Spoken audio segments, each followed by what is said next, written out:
Hey guys, what's up? It's your boy Shayness. We're back at Casa de Subilu. We're about to do an install.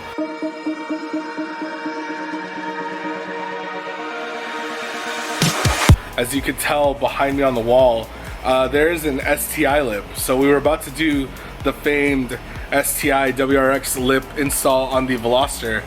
The only downside is that for whatever reason, even though I ordered the right one, it's actually too small. It's not wide enough. And the centerpiece is not removable like on some of the lips.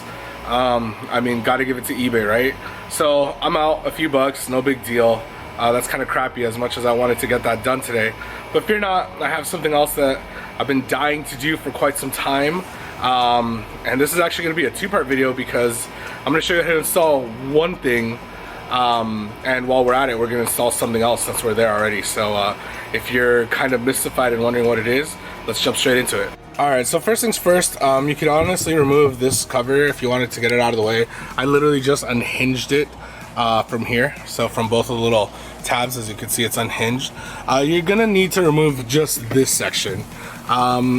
Basically what we're trying to get to is the third brake light, the LED light right there.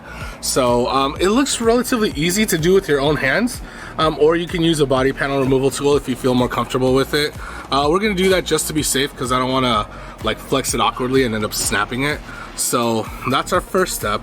And yeah. All right, so little fun fact, and probably the best way to go about this is we started off at this edge, kind of went down and then underneath. And we did the same for the other side. That way, basically the two sides were unconnected, and then it was kind of easier to pry off because essentially what goes into here is what came off. As you can see, there's four clips, 1, 2, 3, and 4 right here. Well, 1, 2, 3, and 4. The only thing I'm not too happy about is that you notice these nuts that are holding the stock wing in place. Well, there's 1, 2, 3 missing it, and it's there. As we took it apart, these just fell off. So Hyundai, I don't know how I feel about that. The fact that my wing is not fully attached. It's already flimsy as it is. So, but anyways, we're to where we need to be.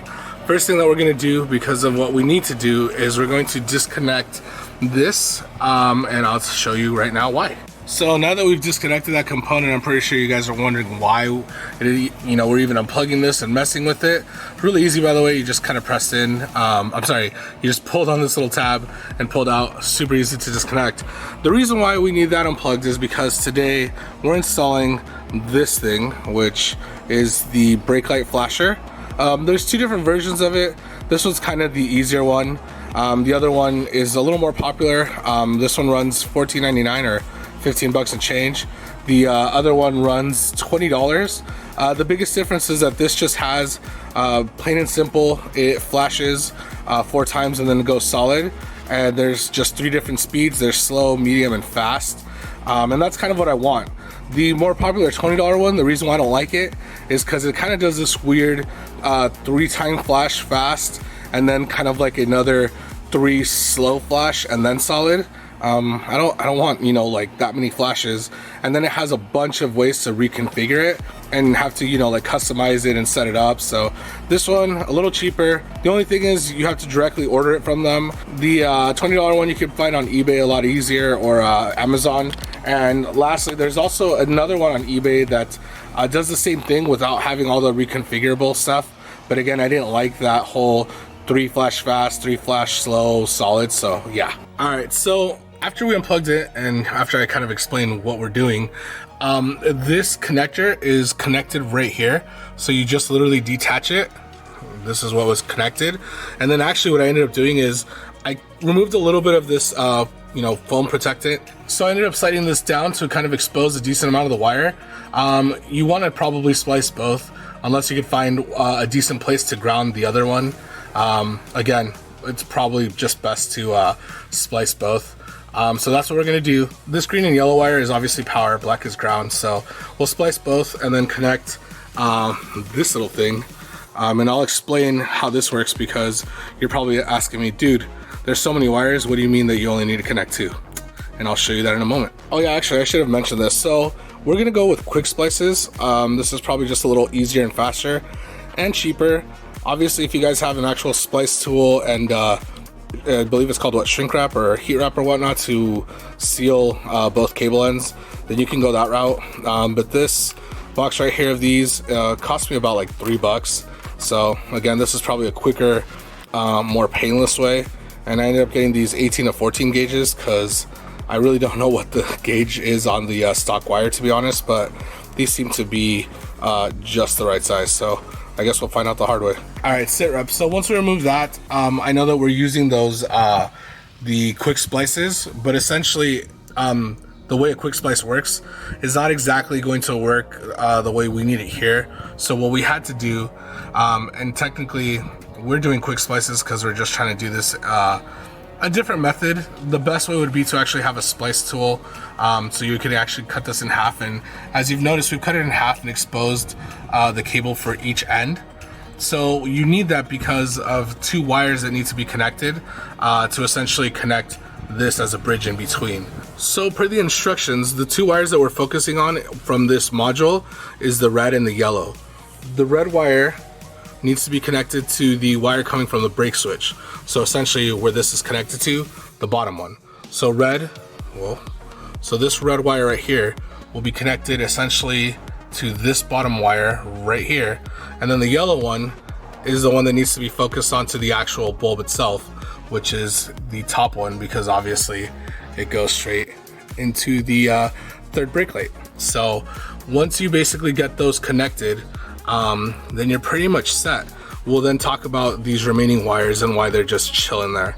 Again, we're doing this with quick splice tools, which again, it probably is not the best, but this is kind of showing you a harder way. Obviously, if you have an actual splice tool, what you would end up doing is putting the shrink wrap already and then connecting the next end and heating it up to seal it. So we'll show you the way we're doing it. So we got one done. I'm actually going to show you the process of it.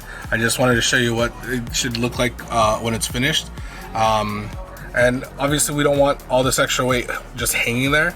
So we're going to show you kind of the next portion of the process. But we're going to show you right now how we did it. All right, so this is the quick splice, and you notice how there's a room for a cable in the back and a cable in the front. Essentially all you're going to do is you're going to put one of the cables in the back, the other cable in the front, and then you're going to squeeze this with some pliers to basically grip them and create the contact point. So as Lou's demonstrating right now, he already has the actual cable going to the LED bulb in the back, and now he's going to put the yellow one in the front. So maestro. Sorry. Like so. Just put an insert and make sure it goes through. You have a little bit of exposure, but not a lot. Okay, so that's definitely, it's good. Not to use a lot of exposure. Once you do that, you're gonna clip this right here, and that should push it down. So essentially he folded over this little tab right here. Yep. And now add a little bit of pressure to that little tab and just squeeze. Splice it. You're gonna hear a little clip snap on. There you go. Cool. So now essentially we're done, and we're actually going to reconnect it, test it out. In theory, we didn't really have to expose the wire as you saw that we did earlier. The reason why we did it is just to show you guys that if you did it the plier method, you would have to expose the wire and then again kind of touch them both. With quick splices, because essentially it's splicing into the wire and creating a contact, you can essentially skip that step. So yeah, silly me, just kidding. I forgot to do the ground wire because when we tested it out right now, it kept on flashing just consistently and it wouldn't stay solid. And I was like, why is this thing strobing? Anyways, so we're gonna do the ground wire. We're gonna splice that. That one should be actually just straightforward. We won't even have to cut it in half because again, the whole point is to, you know, splice in between and create ground. But yeah, let's do that. All right, guys, this is take two now that we put the ground. So go ahead and step on the brakes. And there we go. Now it's a nice solid after it does the flash. So it's working as it's intended to. Now to kind of break down what the other wires are for, and depending on it, we'll maybe give them a shot. So give me a second. All right, so I'm with the Mad Mechanic, and essentially those other wires are to short out the actual module to create different flash rates. So believe it or not, that is considered slow rate, If you connect the white and the green wire, you get a medium rate, and then if you connect the green and the blue wire, you get a fast rate. So we're gonna test them both out, see which one we like the best just by holding them together. And I don't know, you guys can give me your opinion which one you guys like the best. Obviously I'll make the final choice right now, but yeah, so you guys can check it out. All right, so Mad Maestro's holding the green and the white together to do the medium rate. So step on the brakes. Okay, so that was a little faster. Let off the brakes. Now we're gonna hold the green and the blue to do the even faster rate. Are you holding them now? Yeah. All right, step on the brakes. Ooh, that's really fast. Okay, let off the brakes and let go of all the wires. And brake one more time. Oh, I'm between the medium and the slow. All right, Mad Maestro, so what did we go with? Because obviously we're kind of indecisive between the medium and the slow. So personally, I would prefer the medium. Why? Because it's not too much of a fast response, and people will be, to me, at least in my opinion, the way I see it is, if I'm behind this driver and he uses the slow one, I probably would get annoyed because it's slow and it's blinking. A medium is more so of an alert, like, hey, I'm slowing down. Personally, but that's me. But I think overall my preferred choice would be the medium option. And I'm actually gonna agree with him because I actually like the medium better. Off camera, we kind of played around with both of those back and forth, and the medium speed seems just right. It's just that kind of nice, crisp speed. I'm gonna show you guys real quick one last time. So this is the slow speed, just for reference. So step on the brakes. So you see that? That's not bad. Let off the brakes. And then this is the medium. Okay, step on the brakes. Yeah, I kind of like that. It's just, you know, nice, fast, real quick flash, and then to a solid. So that way it's not like flashing for too long. Okay, let off the brakes. The other reason why is when you think about it, especially if you're in traffic, if you're braking a lot, the last thing you need is to stay on slow mode because it's just going to constantly flash and never stay at a solid. So at least with the medium, it'll be, you know, like 1, 2, 3, and then solid. Yeah. I guess it's supposed to be 4 flashes. I didn't count, but yeah. All right, forgive the airplane noise above us, but so as you can see, we have the ground crimped to the existing ground and obviously the module. We have the red going to the power, which is the actual brake switch, as you can see there, crimped to the red. And then we have the yellow crimped back to the actual third brake light. So there's that. The last thing we did obviously was we crimped the green and white because we wanted to see the medium speed. So the blue literally is going to be left hanging. In a moment, we'll tidy things up. I'll put double-sided tape on the module so it's not hanging, and then we'll try to kind of put electrical tape to kind of have everything all nice and tidy. So what we're going to do is we're going to stick the wires to the actual chassis or the trunk itself, so there's not just hanging wires, and then we're going to reassemble the cover. So we're going to show you that process right now. However, some of you guys might catch a little sneak peek of the other thing we're doing while we're here. So you're not going to see that in this video. You're actually going to see it in the next one. But for those of you guys kind of paying attention to details, you might get a sneak peek. So let's finish up this project. All right, so once you're done putting back all the cables and obviously reseating everything, you just put the cover back in, give it a couple whacks to make sure that it seals back with the clips, and then you should have it just like this, nice and done. And again, let's show you the finished product of that brake light. All right, and so this is it.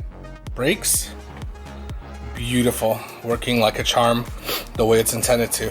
All right, you can let go of the brakes. But yeah, guys, thanks for all the love and support, and I will see you guys in the next video. Bye.